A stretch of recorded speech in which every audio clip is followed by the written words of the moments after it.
గురించి మాట్లాడుకోవడం కోసం అందరం వచ్చినాము.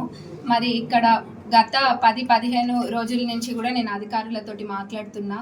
ఎస్సీ గారితో, సిఈ గారితో కంటిన్యూగా మాట్లాడుతూనే ఉన్నా, ఎప్పటికప్పుడు తెలుసుకుంటున్నా. మరి ఇవన్నీ చేసి అట్లనే మినిస్టర్ గారితో కూడా మాట్లాడడం జరిగింది. మరి ఇవన్నీ చేసినాక మనం చూసినట్టయితే మన ఎక్స్ మినిస్టర్ గారు వచ్చి సొమ్మొక్కలది సోకొక్కలది అన్న విధంగా 2 రోజుల్లో నీళ్ళు వస్తున్నాయి అన్నది తెలుసుకొని వచ్చి ఇంకా ఒక ఫోన్ పట్టుకొని మాట్లాడి ఇంకా అంత చేసేసినట్టు చూపించిండ్రు. కానీ ప్రజలు కూడా గమనిస్తున్నారు. నేను అధికారులతోటి మాట్లాడుతున్నా, ఎప్పటికప్పుడు తెలుసుకుంటున్నాము. రేపటికల్లా నీళ్ళు వస్తాయి మనకి.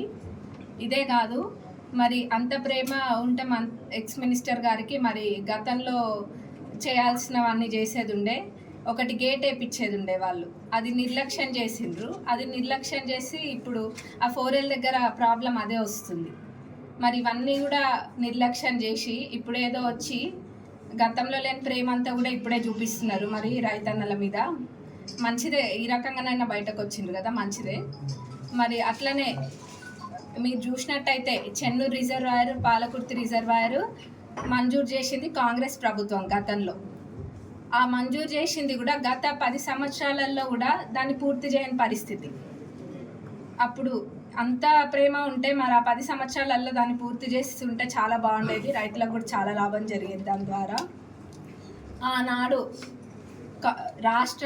రాష్ట్రాన్ని సస్యశ్యామలం చేయాలన్న ఉద్దేశంతో దేవాదుల ప్రాజెక్టుని ప్రారంభించింది కాంగ్రెస్ ప్రభుత్వం. మరి దాని ద్వారా ఈ నియోజకవర్గంలోని రైతులకు కూడా అందరికీ సాగునీరు అందింది. అది కూడా గమనియాలి. రైతులని కాపాడుకునే ప్రభుత్వమే కాంగ్రెస్ ప్రభుత్వము. మరి ఏదో అధికారులతో మాట్లాడనట్టు లేకపోతే ఇంకేం పట్టించుకొని విధంగా ప్రచారాలు ఆపితే బాగుంటుంది. ఇవన్నీ మానేసి మనం ప్రజలకు ఏ రకంగా ఉపయోగపడాలో ఆలోచించుకోవాలి. మరి ఎప్పుడు అయినా కానీ కాంగ్రెస్ ప్రభుత్వము రైతన్నలకి అండగా ఉంటుంది.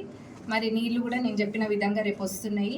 మరి టెంపరీ సొల్యూషన్సే కాదు, పర్మనెంట్గా ఏ విధంగా అయితే మా నియోజకవర్గంలో, మా పాలకుర్తి నియోజకవర్గంలో ఏ విధంగా చేస్తే పర్మనెంట్ సొల్యూషన్ అనేది ఉంటుందో అవన్నీ కూడా నేను అధికారులతో మాట్లాడుతున్నా. మీరు చూసినట్టయితే త్వరలోనే ఏదో ఒకటి వచ్చే ఎండాకాలం కల్లా కూడా అసలు ఇవేమి ఉండవు. పర్మనెంట్ సొల్యూషన్ అనేది తప్పకుండా నేను అది రెస్పాన్సిబిలిటీ నాది, నేను అది తప్పకుండా చేసి తీరుతా అని కూడా మా పాలకుర్తి ప్రజలందరికీ చెప్తున్నా. మరి దేవరుప్పల వాళ్ళందరూ కూడా రైతన్నలకి వాళ్ళకి అండగా ఉంటామని కూడా నేను దీని ద్వారా చెప్తున్నా. ఏమైనా నీళ్ళు సమస్యలు అవన్నీ రేపు ఖచ్చితంగా నీళ్ళు వస్తాయి.